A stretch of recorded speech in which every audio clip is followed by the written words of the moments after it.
Today, we're going to be talking about how to get out of a creative rut. It is so real. It seems like the things that you care about end up getting put on the back burner because you have to address real life, and that's just adulting. So if this is something that you're struggling with, I'm here to tell you that you're not alone. And in this video, I'm going to try to help you come up with ways to get out of your own creative rut. Okay, so it's getting a little bright out here. All right, hold on. So the thing about a creative rut is the creativity itself is not the problem. We find ourselves in creative ruts because of the situations happening around us. If you stick around, I'll share the things I've personally done over the last month to combat this so that I can get back to where I really want to be, which is creating. And I think that is you too. So number one, I decided to go on this walk today and share what's been going on behind the scenes. This past month, I haven't even posted a video because I have been in the biggest creative rut I have been in years. I've spread myself really thin with just deadlines and obligations. Some are, actually most of them are self-imposed because I can get overly ambitious, I think. So this has caused me to feel overwhelmed, and that is just the beginning. I've had a hard month in general. All of November, physically, mentally, emotionally, you name it. Even in my personal life, my house got sick twice. I've had some health issues, which I'm going to see my doctor about next month. And even when I was sick, I was taking care of everybody else. So you know that life just throws you hurdles. And sometimes all that can just end up getting you feeling down.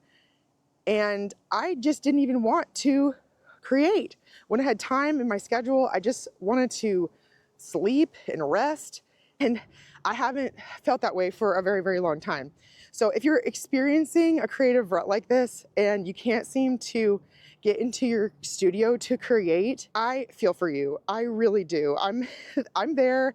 I'm forcing myself right now to go on this walk and share with you what you can do to mitigate the situation. Oh my gosh, it's bright out here. So before being too hard on yourself, you need to allow yourself to feel and recognize your worth as you navigate these challenges. Self-care can really get put on the back burner if you're just facing a lot of challenging life obstacles. And unfortunately, as women or mothers, this just is the case a lot of the time, and we have to be better about, I don't want to say putting ourselves before everybody else, but it's just the case of putting on the oxygen mask before you can help someone else put their oxygen mask on. Ooh, it is getting windy out here. The feeling of being a creative rut can just seem insurmountable, and the longer you go without creating, the higher the wall or the mountain will inevitably feel. So acknowledge the reasons behind these feelings. Identify the aspects of your situation that contribute to feelings of self-doubt or other self-limiting beliefs that may creep in. Try to assess your environment to see if there's anything you can change to help a situation. Like, does your house need some decluttering? Do you need to deep clean your kitchen? Would that make cooking easier? Does your studio need to be cleaned up? Because when you go into your studio, it's just stressful. I know for me, I personally find it difficult to move on to the next painting until my studio is organized and cleaned up from the previous one. And also consider if something is going on in your personal life that needs attention. I mean, it might even require therapy, maybe for you, or maybe you and your spouse, or, you know, just leaning on a friend and letting them know what things are troubling you, so that you have an outlet. And again, I do recommend journaling because you can identify the feelings in a way that you can address them later and see, oh, this happened because of X, Y, and Z. And then you can do a better job of preventing the situation in the future. And, you know, that's not always the case. A lot of times life just throws you curveballs and you got to roll with it. So that's really what this video is about, because I'm just facing this fear. The longer I go without actually finishing a painting or creating a video, the larger the mountain feels. But if you can isolate and identify these problems, you can develop the solution. So Allie actually referenced a good example in his book feel-good productivity about a scientific experiment involving individuals who were afraid of spiders. And those who wrote down their fears before actually encountering the spider were significantly less afraid in the results of the experiment. Oh my gosh, I'm gonna go walk in the shade again. This approach can be really beneficial for us as well. So like I said, writing in a journal and sharing our concerns with a loved one can really help clarify what is bothering us. And identifying the priority that's taken center stage in our lives can reveal why we feel stuck in a creative rut. Sometimes it's simply that something else requires our attention, and it's perfectly acceptable to take the time to address and manage those issues. I think our brains can only focus on one major thing at a time. So everything else ends up getting put on the back burner if it's not a necessity. But if creating or painting is a goal of yours, it's an important part of your journey. Maybe you're a new artist and you're carving out time that wasn't previously allotted to this endeavor. It can be really hard to, and you can even feel guilty making the time for it. Another thing, not just calling a friend, but staying a part of an artistic community and leaning on that community when you have a rut can really help. Even just acknowledging to your other friends who are creatives and letting them know that you're in a creative rut actually helps, because isolation can deepen this sort of artist block, especially during like an actual challenging life event. And surrounding yourself with supportive people, whether they're friends, family, or again, artists or creatives, that can just remind you that you're not alone and that everyone else is also going through hard struggles, and that sharing your struggles and wins, no matter how small, can really reignite your passion and provide accountability. I know I was able to speak to a couple of artists, show them some of my work. We're talking about doing a collaboration, and that alone, just because both of them have been artists for way longer than I have, just gave me an immediate confidence boost. If you're not a part of an art community, you can join an online art group, reach out to just a creative friend, like maybe even someone that you were friends with that you know like took art in high school and like were really into it, but maybe they don't share a lot about it, and just start posting your work in progresses on social media, because people will end up reaching out to you, and then that can help the situation. I forgot to mention that if you are not a part of an online art community just yet, that you are welcome to join the book club that I just started. It is a growing group of artists that are looking to grow their creative confidence. So we read a book every month, we discuss it over a Zoom call. It's really chill. We're on the last book of the trilogy, Steal Like an Artist, which has Steal Like an Artist, Show Your Work, and Keep Going. And we just kind of share how those books are helping us in our creative journeys. And it's been really fun. It's through my Buy Me a Coffee. And if you'd like to be a part of that, I will leave the link below in the description. And then again, I mentioned this previously, but practicing self-care is so, so important. Your mental and emotional well-being are really tied to your creative energy, and nurturing and taking care of yourself physically, emotionally, and spiritually, even if it's really, really hard in the throes, you can create that like fertile ground for your creativity to return, so to speak. So you can actually think of self-care as a part of your artistic process and not something that you just like have to do as a chore. But sometimes we have to be reminded, to do simple things. So I think it's important to maybe dedicate one day to rest and recharge. Our family keeps a Saturday Sabbath, and it was very, very hard for me at first to not work or not do anything, even just things that you normally would say for the weekend. It was so hard for me to take one day to not do anything, even creative. It is very, very beneficial taking that time to recharge and rejuvenate. And I'm very grateful that that has become a part of my routine. And there's other things you can do too, like prayer, meditating, taking like a long bath, listening to uplifting music. And then this leads me into my next point, which is creating a routine. So hard times can often disrupt our routines, and getting back into one can be really challenging sometimes. I know that if something's going on and then all of a sudden you have to go to frequent doctor's appointments or, or whatever the thing may be, that all of a sudden a time is disappearing, your whole routine is out of whack, and getting back into a routine can be extremely difficult. So I think that a morning routine is ideal because it ends up setting the tone for your day. If you aren't already doing a morning routine of some kind, taking even 15 minutes to do something creative like scribbling in a journal can be very helpful. I'm going to link a book that I really like down below, and it's just literally a sketchbook that has 642 sketchbook prompts. And it's really neat because then there's no pressure.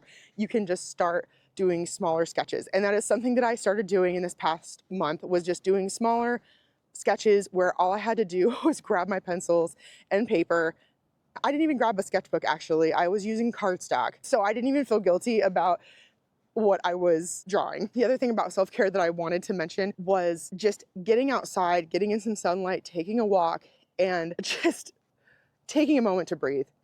If things are really hard for you right now and creativity is your outlet, but things are too hard that you can't even get there, trust me, it is real. It is real, and I know, but you do need to start small and start simple. When life feels really heavy and like your grand creative visions just feel intimidating, then you can just simplify. Like I said, that sketchbook is an easy way to just doodle, get back into creating, and experiment with colors or just random shapes.